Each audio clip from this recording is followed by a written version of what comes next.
And I'm back for the last time and we're done.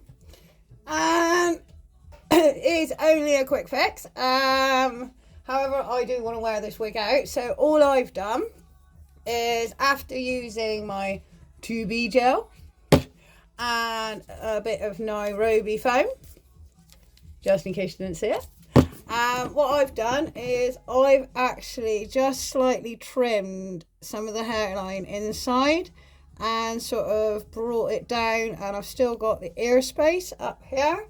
And again, I've done a similar thing on here, and you can see just where the purple is, so it looks actually a little bit more natural if I decide to whip my hair back. All you're going to see is purple and not brown.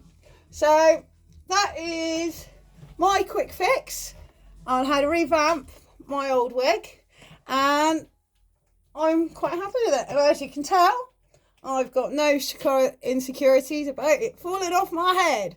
So I hope you enjoyed that, and I hope it helps you. It's given me another wig to wear, so I'm going to go enjoy this, and I'll see you later. Thanks for joining in.